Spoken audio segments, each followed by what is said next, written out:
नमस्कार दोस्तों, स्वागत है आपका अपने YouTube channel Veeru Dwivedi education hub पर। उम्मीद करता हूं कि आप बेहतर होंगे, आपका परिवार पूर्ण रूप से खुशहाल, स्वस्थ और मस्त होगा डियर। आज हम बात करेंगे बाल मनोविज्ञान का एक प्रैक्टिस सेट है जो कि यूपी टेट के लिए रामबाण साबित होगा डियर, और सुपर टेट में भी यहाँ से प्रश्न आपको देखने को मिलेंगे। तो वीडियो को बिल्कुल शिद्दत से अंत तक वॉच कीजिएगा। लगभग 50 से 60 प्रश्न स्पीड के साथ इस वीडियो में कराए जाएंगे डियर। तो चैनल पर जितने भी लोग पहली बार आए हैं, सब्सक्राइब करें, बेल आइकन को ऑन करें और वीडियो को लाइक और शेयर करना ना भूलें डियर। तो आइए शुरू करते हैं। पहला प्रश्न कह रहा है अभिप्रेरणा का वर्गीकरण होता है, यानी कि मोटिवेशंस का जो क्लासिफिकेशंस है कितने भागों में कर सकते हैं आप पूछ रहा है। स्वाभाविक और कृत्रिम, कम महत्वपूर्ण, अधिक महत्वपूर्ण, जन्मजात तथा अर्जित, या अभिप्रेरणा और प्रलोभन। तो जो अभिप्रेरणा का वर्गीकरण है डियर वो हम जन्मजात और अर्जित रूप में करते हैं। सी ऑप्शन एकदम करेक्ट है। बात करते हैं अब अपने अगले प्रश्न की। सीखने की प्रक्रिया में सीखने का जो स्थानांतरण है यानी कि ट्रांसफर ऑफ लर्निंग है वो हो सकता है क्या सकारात्मक, नकारात्मक, शून्य या ये सभी। तो सीखने की जो प्रक्रिया में सीखने का स्थानांतरण है ये सभी होता है। अब सकारात्मक कैसे होता है बता देते हैं उदाहरण के माध्यम से। जैसे आपने साइकिल चलाना सीख लिया और साइकिल चलाने की मदद से आपने मोटरसाइकिल चलाना सीख लिया डियर, तो ये क्या है, ये सकारात्मक ही है। जैसे दूसरा उदाहरण आपको बताता हूं कि आपने भौतिक विज्ञान का ज्ञान प्राप्त कर लिया, न्यूमेरिकल इत्यादि में, तो उसकी मदद से आपने गणित में भी कमांड हासिल कर ली, तो ये सकारात्मक है। और नकारात्मक की बात कैसे करें, जैसे मान लीजिए कला का ज्ञान है, आपका कला का ज्ञान गणित के ज्ञान में सहायक नहीं है डियर, तो ये क्या है, ये नकारात्मकता को प्रदर्शित करता है। और शून्य स्थानांतरण उसे कहते हैं जो कि ना सकारात्मक हो ना नकारात्मक हो, यानी कि उससे कोई लेना देना ना हो, तो वो शून्य स्थानांतरण होता है। डी ऑप्शन एकदम करेक्ट है। चलते हैं अपने अगले प्रश्न की ओर। निम्न में से कौन सा मत अंतर्दृष्टि द्वारा सीखने की व्याख्या करता है। मनोविश्लेषणवाद, व्यवहारवाद, संबंधवाद या गेस्टाल्टवाद।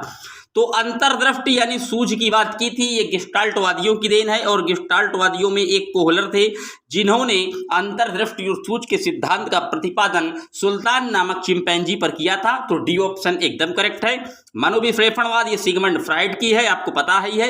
इद, इदम और पर अहम की इन्होंने बात की थी, इड, ईगो, सुपर ईगो की। व्यवहारवाद जेबी वाटसन से संबंधित है डियर। संबंधवादी इसे हम कंडीशनिंग थ्योरी यानी कि इयान पेट्रोविच पावलोव के नियम के नाम से भी जानते हैं डियर, तो इसका डी ऑप्शन एकदम करेक्ट है। बात करते हैं अपने अगले प्रश्न की। किस मनोवैज्ञानिक ने सीखने की सामग्री के रूप में निरर्थक शब्दों का प्रयोग किया था। विलियम जेम्स, स्किनर, एबिंगहॉस या बार्टलेट। तो जो सीखने की सामग्री में निरर्थक शब्दों का यूज किए हैं वो सिर्फ और सिर्फ एबिंगहॉस जी हैं। सी ऑप्शन एकदम करेक्ट है। सीखने के नियम दिए हैं इयान पेट्रोविच पावलोव ने, स्किनर ने, थॉर्नडाइक ने, कोहलर ने। तो सीखने के जो मुख्य और गौड़ नियम है डियर वो दिए हैं एडवर्ड एल थॉर्नडाइक ने। मुख्य नियम में तत्परता का नियम, प्रभाव का नियम और अभ्यास का नियम शामिल है। सी ऑप्शन एकदम करेक्ट है। सीखना क्या है। व्यवहार में परिवर्तन, अनुभव तथा अभ्यास का परिणाम, व्यवहार में अपेक्षाकृत स्थायी परिवर्तन या ये सभी। तो सीखना तभी सार्थक माना जाएगा जब व्यवहार में क्या हो, परिवर्तन हो, अनुभव तथा अभ्यास का परिणाम है ये, व्यवहार में अपेक्षाकृत स्थायी परिवर्तन भी है। तो इसका जो डी ऑप्शन है यानी कि ये सारी बातें क्या सीखने के अंतर्गत आती हैं, डी ऑप्शन करेक्ट है। अगला प्रश्न पर चलते हैं। शारीरिक वृद्धि और विकास को क्या कहते हैं। तत्परता, अभिवृद्धि, गतिशीलता या आनुवंशिकता। तो शारीरिक वृद्धि और विकास को हम डियर अभिवृद्धि के नाम से जानते हैं। बी ऑप्शन एकदम करेक्ट है। चिंतन संज्ञानात्मक पक्ष में एक मानसिक क्रिया है, ये कथन किसने दिया था। जॉन डीवी, गिलफोर्ड, क्रूज या रॉस ने।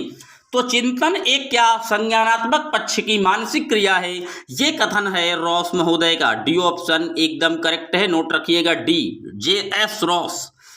चलते हैं अपने अगले प्रश्न की ओर। बाल मनोविज्ञान के आधार पर कौन सा कथन सर्वोत्तम है। सारे बच्चे एक जैसे होते हैं, कुछ बच्चे एक जैसे होते हैं, कुछ बच्चे विश्वस्त होते हैं, प्रत्येक बच्चा विशिष्ट होता है। तो बाल मनोविज्ञान ये कहता है कि प्रत्येक बच्चा क्या विशिष्ट है, all children are unique dear. तो इसका जो करेक्ट ऑप्शन है वो डी में लिखा हुआ है, प्रत्येक बच्चा क्या विशिष्ट होता है। डी एकदम करेक्ट है। चलते हैं अपने अगले प्रश्न की ओर। बाल मनोविज्ञान का केंद्र बिंदु है अच्छा शिक्षक, बालक, शिक्षक प्रक्रिया या विद्यालय। तो बाल मनोविज्ञान का जो केंद्र बिंदु है वो चाइल्ड को माना गया है। चिल्ड्रन को ही हम रख कर बीच में सिखाते हैं, क्योंकि हमारी जो बाल केंद्रित शिक्षा है वो इसी की वकालत करती है, चाइल्ड सेंटर्ड एजुकेशन की। तो बी ऑप्शन एकदम करेक्ट है। बात करते हैं अपने अगले प्रश्न की। अच्छी स्मृति की विशेषता है शीघ्र पुनः स्मरण, शीघ्र पहचान, अच्छी धारणा, ये सभी। तो जो अच्छी मेमोरी की विशेषताएं हैं ये तीनों ही चीजें होती हैं डियर। डी ऑप्शन एकदम करेक्ट है। चलते हैं अपने अगले प्रश्न की ओर। संवेग शब्द का शाब्दिक अर्थ क्या है? क्रोध और भय, स्नेह और प्रेम, उत्तेजना या भावों में उथल पुथल, या उपर्युक्त में से कोई नहीं। तो संवेग का जो शाब्दिक अर्थ है वो है उत्तेजना या भावों में क्या उथल पुथल। सी ऑप्शन एकदम करेक्ट है डियर। कौशल सिखाने की पहली अवस्था क्या होती है? यथार्थता, कल्पनाशीलता, समन्वय या अनुकरण। तो कोई छोटा बालक है, कौशल वो पहले कैसे सीखता है? अपने से बड़े को देखकर, यानी कि कैसे? अनुकरण से सीखता है। डी ऑप्शन एकदम करेक्ट है, नोट रखिएगा। बात करते हैं अपने अगले प्रश्न की। मानसिक आयु के प्रत्यय का सर्वप्रथम प्रयोग किसने किया था? थॉर्नडाइक, गिलफोर्ड, स्पीयरमैन या विने साइमन ने? तो इसका प्रयोग किया था विने साइमन ने 1905 में, नोट रखिएगा। बात करते हैं अपने अगले प्रश्न की। शैशवावस्था के लिए उत्तम शिक्षण विधि है मॉन्टेसरी, खेल विधि, किंडरगार्टन या ये सभी? तो शैशवावस्था के लिए ये मॉन्टेसरी हो, खेल विधि हो, किंडरगार्टन हो, ये तीनों ही विधियां क्या उत्तम मानी गई हैं। इसका जो डी ऑप्शन है करेक्ट है एकदम। बाल विकास में हम प्रक्रिया में बल देते हैं, वातावरण और अनुभव की भूमिका पर बल देते हैं, गर्भावस्था से किशोरावस्था तक का अध्ययन करते हैं, या उपर्युक्त सभी? तो बाल विकास में हम प्रक्रिया पर भी बल देते हैं, वातावरण और अनुभव की भूमिका पर भी बल देते हैं, और गर्भावस्था से किशोरावस्था तक का अध्ययन भी करते हैं। तो इसका जो सही ऑप्शन है डी, उपर्युक्त सभी एकदम करेक्ट है, डी। बात करते हैं अब अपने अगले प्रश्न की। बाल विकास का अध्ययन क्षेत्र है बाल विकास की विभिन्न अवस्थाओं का अध्ययन, वातावरण व बाल विकास पर पड़ने का प्रभाव का अध्ययन, व्यक्तिगत विभिन्नता का अध्ययन, या उपर्युक्त सभी? तो बाल विकास के जो अध्ययन के क्षेत्र हैं ये तीनों ही हैं, यानी कि डी ऑप्शन उपर्युक्त सभी एकदम करेक्ट है डियर। बात करते हैं अपने अगले प्रश्न की। सर्वाधिक उपयुक्त जीवित रहता है ये कथन किसका है? लामार्क, हैरिसन, चार्ल्स डार्विन या मैकडूगल का? तो सर्वाधिक जीवित रहता है ये कथन जो है वो जो है लामार्क का है। ये ऑप्शन एकदम करेक्ट है। विने साइमन परीक्षण द्वारा मापन किया जाता है सामान्य बुद्धि, विशिष्ट बुद्धि, वृद्धि, अभिक्षमता का। तो जो विने साइमन परीक्षण है डियर ये सामान्य बुद्धि का मापन करता है। ये ऑप्शन एकदम करेक्ट है। 1905 में ये विने साइमन टेस्ट आया था, बाद में 1908 में इसे संशोधित किया गया था। तो नोट रखिएगा 1905 विने साइमन परीक्षण। बात करते हैं अपने अगले प्रश्न की। संवेगात्मक विकास को प्रभावित करने वाले कारक हैं शारीरिक स्वास्थ्य, मानसिक योग्यता, थकान या ये सभी? तो संवेगात्मक विकास को ये तीनों ही चीजें प्रभावित करती हैं डियर। डी ऑप्शन एकदम करेक्ट है। शारीरिक स्वास्थ्य, मानसिक योग्यता और थकान ये तीनों ही संवेगात्मक विकास को इफेक्टेड करते हैं। D option. बात करते हैं अपने अगले प्रश्न की। सामाजिक प्रत्याशा उनके अनुरूप व्यवहार की योग्यता को अधिक सामाजिक विकास कहा जाता है। उक्त कथन किसका है? हरलाक का, टीपियन का, मैकडूगल का या रॉस का? तो ये कथन है मैकडूगल का, जिन्हें हम मूल प्रवृत्ति के जनक भी मानते हैं। उन्होंने जो है मूल प्रवृत्तियों की संख्या 24 बताई है, और मैकडूगल ने सबसे पहले व्यवहार शब्द की भी बात की थी अपनी एक पुस्तक में। इनकी जो पुस्तक है डियर वो है the outline of psychology. Exam में कई बार पूछा गया है द आउटलाइन ऑफ साइकोलॉजी किसकी है? तो विलियम मैकडूगल की। सीखने का सर्वाधिक उपयुक्त अर्थ है कौशल अर्जन, ज्ञान अर्जन, व्यवहार में परिमार्जन या व्यक्तिक समायोजन? तो सीखने का जो सर्वाधिक उपयुक्त अर्थ है वो है व्यवहार में परिमार्जन करना। सीखना तभी तो इफेक्टेड होगा, तभी तो लाभदायक होगा जब उसका आप क्या व्यवहार में अपने क्या परिवर्तन कर लें, तभी सीखना होता है। सी ऑप्शन एकदम करेक्ट है। बात करते हैं अपने अगले प्रश्न की। वाणी दोष नहीं है ध्वनि परिवर्तन और अस्पष्ट उच्चारण, दिव्य तेज गति से बोलना, हकलाना और तुतलाना, तीव्र अस्पष्ट जो है वाणी। तो वाणी दोष जो नहीं है डियर वो क्या है? दिव्य तेज गति से बोलना। बी ऑप्शन एकदम करेक्ट है। ये कोई वाणी का दोष नहीं है डियर। प्राथमिक स्तर पर मूल्यों की शिक्षा देने की सर्वोत्तम विधि है मूल्यों के महत्व को बताना, मूल्यों के पालन न करने पर दंडित करना, अध्यापक के बाजार में मूल्य स्थापन, या उपर्युक्त सभी? तो उपर्युक्त सभी नहीं होगा, क्योंकि बी ऑप्शन में दंडित करने की बात लिखी है, दंड देना, ये गलत है डियर। तो जब बी गलत तो यानी कि डी भी गलत, तो सी भी गलत है। और इसका जो सही ऑप्शन है वो मूल्यों के महत्व के बारे में हम बालक को जागरूक करेंगे। जब उसे अच्छे से मोटिवेट करेंगे तो वो उस चीज़ों को अधिकतम गहराइयों से समझ जाएगा और उसको अपने जो ऊपर अपने व्यवहार में जो है क्या वो फॉलो और लागू करने लग जाएगा। ये ऑप्शन एकदम करेक्ट है। मूल्यों के वर्गीकरण में शामिल नहीं है। आध्यात्मिक मूल्य बिल्कुल शामिल है, नैतिक मूल्य भी शामिल है, सांस्कृतिक मूल्य भी शामिल है, लेकिन ये एन केन प्रकार धन अर्जन करने का यानी कि किसी भी प्रकार से पैसे कमाने का कोई मूल्य शामिल नहीं है डियर। बी ऑप्शन एकदम करेक्ट है। व्यक्तित्व के संगठक का स्वरूप है सामाजिक, आर्थिक, मनोवैज्ञानिक, शारीरिक, राजनैतिक या मनोवैज्ञानिक, आध्यात्मिक। तो व्यक्तित्व का जो संगठन का स्वरूप है डियर वो है मनोवैज्ञानिक और शारीरिक। बी ऑप्शन एकदम करेक्ट है डियर। आत्म केंद्रित व्यक्तित्व होता है अंतर्मुखी, बहिर्मुखी, उभयमुखी या सामाजिक निर्भर। तो बता दें डियर, जो आत्म केंद्रित होता है यानी कि अपने आप तक ही सीमित रहता है, वो सिर्फ और सिर्फ अंतर्मुखी वाला होते हैं डियर। ए ऑप्शन एकदम करेक्ट है। बहिर्मुखी वे होते हैं जो समाज में घुल मिल कर रहते हैं और उनका जो सारा कार्य है वो समाज के दिशा निर्देशों के अनुपालन में ही चलता है डियर, वो बहिर्मुखी होते हैं। और उभयमुखी जिनमें दोनों के लक्षण विद्यमान होते हैं वो जो है उभयमुखी होता है। और ये व्यक्तित्व का जो वर्गीकरण है ये कार्ल जुंग ने किया था, ये भी आप नोट कर लीजिएगा। अपने ऊर्जा बल को बाहर की ओर अभिव्यक्त करने वाले व्यक्तित्व का प्रकार क्या है? धनात्मक, ज्ञानात्मक, कलात्मक, बहिर्मुखी या धार्मिक। तो अपने ऊर्जा के जो अभिव्यक्ति है उसको बाहर जो निकालेगा तो वो कौन सा होगा? वो डियर होगा बहिर्मुखी व्यक्तित्व वाला। बहिर्मुखी व्यक्तित्व ही तो बाहर सामाजिक में जो है सामाजिक स्तर में लेन देन रखता है डियर। तो सी ऑप्शन एकदम करेक्ट है। बात करते हैं अपने अगले प्रश्न की।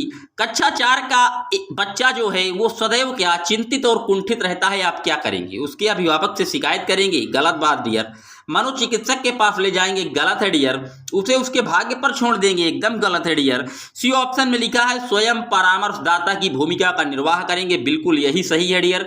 क्योंकि बालक आपकी क्लास का है तो आप पहले उसकी रीजन को जानने का प्रयास करेंगे। आप क्या बनेंगे? परामर्शदाता बनेंगे डियर। उन चीजों को आप उससे पता करेंगे, फिर उसके लिए सही उपचार के लिए उसे मार्गदर्शित करेंगे। सी ऑप्शन एकदम करेक्ट है। भाषा विकास का सिद्धांत नहीं है, अनुबंधन का सिद्धांत, अनुकरण का सिद्धांत, अतिरिक्त शक्ति का सिद्धांत या परिपक्वता का सिद्धांत। तो भाषा विकास का जो सिद्धांत नहीं है, ये अतिरिक्त शक्ति का कोई सिद्धांत भाषा के लिए निर्मित नहीं किया गया है। सी ऑप्शन एकदम करेक्ट है। बात करते हैं अपने अगले प्रश्न की। संकर शब्द किसे कहते हैं? ग्रामीण भाषा का शब्द, संस्कृत भाषा का शब्द, ग्रामीण व संस्कृत भाषा की कुछ विशेष शब्द या दो भाषा के शब्दों से मिला शब्द। संकर का मतलब होता है दो भाषा के शब्दों से क्या मिला शब्द डियर। तो अभी तक आप बाल मनोविज्ञान के प्रश्न किए थे, अब ये हिंदी के हैं, यानी कि बताया हूं लगभग 50-60 प्रश्नों को हम तुरंत धुआं करेंगे। स्पीड में वीडियो है, समझते हुए चलिएगा। बात करते हैं अपने अगले प्रश्न की। सुत शब्द को स्त्रीवाचक बनाने के लिए किस प्रत्यय का प्रयोग किया जाएगा? ई का, ई का, इक का या आ का? तो सुत में आ का अगर प्रत्यय कर प्रयोग कर देंगे तो सुता बन जाएगा। और सुता माने क्या? पुत्री होता है। और सुत माने क्या? पुत्र होता है। तो डी ऑप्शन एकदम करेक्ट है। नाक का बाल होना मुहावरे का क्या अर्थ है? अधिक समीप होना, कष्ट देना, अधिक प्रिय होना या पालतू होना। तो नाक का बाल होना यानी कि अधिक क्या प्रिय होना डियर। सी ऑप्शन एकदम करेक्ट है। अश्व का पर्यायवाची शब्द निम्नलिखित में से कौन सा नहीं है? घोड़ा, घोटक, कटक, हाय। तो अश्व का जो पर्यायवाची नहीं है डियर वो कटक नहीं है, क्योंकि कटक किसका है? कटक सोना का होता है डियर। तो सी ऑप्शन एकदम करेक्ट है। जो एक स्थान पर टिक कर नहीं रहता, वाक्य के लिए एक शब्द कौन सा है? अस्थिर, अडिग, यायावर या गतिशील। तो जो एक स्थान पर टिक कर नहीं रहता यानी कि क्या वो इधर उधर घूमता रहता है डियर, तो वो यायावर कहलाता है। सी ऑप्शन एकदम करेक्ट है। बुंदेले हरबोलों के मुंह से हमने सुनी कहानी थी, खूब लड़ी मर्दानी वो तो झांसी वाली रानी थी। इस पंक्ति के रचनाकार कौन है? माखनलाल चतुर्वेदी, सुभद्रा कुमारी चौहान, सोहनलाल द्विवेदी या राम नरेश त्रिपाठी। तो बुंदेलो हरबोलों के मुंह से हमने सुनी कहानी थी, ये जो रचना है ये सुभद्रा कुमारी चौहान जी की है। बी ऑप्शन एकदम करेक्ट है। बात आई सुभद्रा कुमारी चौहान जी की, तो बता दें सुभद्रा कुमारी चौहान जी जो है उनका जो है कल जो है पुण्यतिथि थी और 117वीं पुण्यतिथि इस बार सुभद्रा कुमारी चौहान जी की मनाई गई है। इनके बारे में बता दूं, ये 9 वर्ष की जब थी तभी से इन्होंने ऐसे जो है गीत कविताओं का जो है वो लिखने का सिलसिला स्टार्ट कर दिया था डियर। तो बी ऑप्शन एकदम करेक्ट है। समास का अर्थ होता है संक्षेप, विस्तार या नवीन अर्थ। तो समास का जो अर्थ है डियर वो संक्षेपीकरण होता है। ए ऑप्शन एकदम करेक्ट है। समास का जो विलोम होता है वो व्यास होता है। और समास में जो उपसर्ग लगा है वो सम उपसर्ग लगा है, ये भी आप नोट रखिएगा।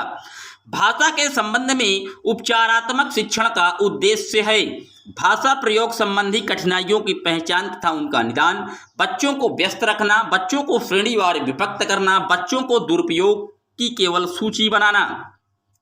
तो भाषा के संबंध में जो उपचारात्मक शिक्षण का उद्देश्य डियर वो भाषा प्रयोग संबंधी कठिनाइयों की पहचान तथा उसका निदान करना है। ये ऑप्शन एकदम करेक्ट है। प्रमुख भाषाई कौशल के अंतर्गत इनमें से कौन सा एक नहीं है? सुबोपाली आपने ट्रिक पढ़ा होगा, सु से सुनना, बो से बोलना, ली से लिखना, पी से पढ़ना, यहाँ हंसना कोई डियर जो है ये प्रमुख भाषाई कौशल थोड़ी ना है। इसका जो सी ऑप्शन है हंसना यही गलत है और यही प्रश्न पूछ रहा था। हिंदी दिवस कब मनाया जाता है? तो हिंदी जो दिवस है डियर, हिंदी जो दिवस है मैं आपको बता दूं वो प्रतिवर्ष 14 सितंबर को मनाते हैं। ये ऑप्शन एकदम करेक्ट है। अगर विश्व हिंदी दिवस पूछ लेता तो आप बताएंगे कि साहब विश्व हिंदी दिवस 10 जनवरी को मनाया जाता है। काव्य शिक्षण का उद्देश्य है भाषा में प्रयुक्त होने वाले विराम चिन्हों से परिचित कराना, व्याकरणिक नियमों की जानकारी देना, संगीत कला में निपुण बनाना, रसानुभूति योगानंद अनुभूति कराना। तो काव्य शिक्षण का जो उद्देश्य है वो भाषा में प्रयुक्त होने वाले विराम चिन्हों से क्या परिचित कराना है डियर। इनमें से किस वाक्य में विशेषण का प्रयोग हुआ है? राम जाता है, सीता फल खाती है, मेरी गाय काली है, जल्दी उठना स्वास्थ्यवर्धक है। तो विशेषण विशेष, मेरी गाय क्या काली है, गाय कैसी है काली है, विशेषता ही तो बता रहा है गाय की, इसलिए सी ऑप्शन एकदम करेक्ट है डियर। प्रश्नों का बिल्कुल शिद्दत से समझते हुए चलिएगा। जितने भी लोग चैनल पर पहली बार आए हैं सब्सक्राइब करें। वीडियो थोड़ा बड़ा जरूर है डियर, लेकिन मैं वादा करता हूं कि आपको इस वीडियो से इतने प्रश्न आपको आगे एग्जाम में देखने को मिलेंगे कि आपका दिल जो है वो गार्डन गार्डन कर जाएगा। चलते हैं अब अपने अगले प्रश्न की ओर। नाटक शिक्षण में कक्षा अभिनय प्रणाली के उपयोग से क्या होता है? शिक्षक एवं बच्चों का समय व्यर्थ होता है, पात्र अनुसार बच्चों द्वारा अभिनय से सीखने की प्रक्रिया में तेजी आती है, बच्चों पर विपरीत प्रभाव पड़ता है, या उपर्युक्त में से कोई नहीं। तो नाटक शिक्षण जो कक्षा में अभिनय प्रणाली के प्रयोग से क्या होता है? पात्र जो अनुसार बच्चे द्वारा अभिनय के सीखने की प्रक्रिया में क्या तेजी आ जाती है डियर। बी ऑप्शन एकदम करेक्ट है। निम्न शब्दों में अधिकरण कारक का प्रयोग हुआ है? वाहनारूढ़, सत्ताधीश, गंगाजल या रेखा चित्र। तो अधिकरण पूछ रहा है, मैं पै पर अधिकरण होता है तो वाहनारूढ़ यानी कि वाहन में क्या रूढ़ है, आरूढ़ है, वाहन में चढ़ा हुआ है, इसलिए जो पहला ही ऑप्शन एकदम करेक्ट है। लेकिन अगर सत्ताधीश की बात आ जाए तो सत्ता पर जो धीश जो कायम है तो ये भी अधिकरण का ही उदाहरण है। गंगा जल, गंगा का जल, रेखा चित्र, रेखा का चित्र, लेकिन बेटर ऑप्शन वाहन पर आरूढ़ होगा। ए ऑप्शन एकदम करेक्ट है। किस रस को रसराज कहा जाता है? श्रृंगार रस, वीर रस, हास्य रस या इनमें से कोई नहीं। तो रसों का जो रसराज है डियर वो श्रृंगार रस को कहा जाता है। ए ऑप्शन एकदम करेक्ट है। और रस का जो वर्णन है वो भरत मुनि ने अपने नाट्य शास्त्र में किया है डियर, नोट रखिएगा।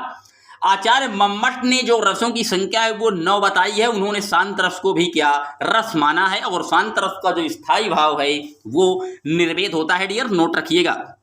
चलते हैं अपने अगले प्रश्न की ओर। घनानंद को किस युग का कवि माना जाता है? आदिकाल, भक्तिकाल, रीतिकाल या भारतेंदुकाल। तो घनानंद जो है ये रीतिकाल के कवि माने जाते हैं डियर। सी ऑप्शन एकदम करेक्ट है। निम्न में से शुद्ध वर्तनी वाला शब्द लिखिए। आशीर्वाद, आशीर्वाद कैसे शुद्ध लिखा जाएगा? तो जो ए ऑप्शन में लिखा हुआ है डियर वही एकदम शुद्ध है आशीर्वाद, और एकदम करेक्ट लिखा है।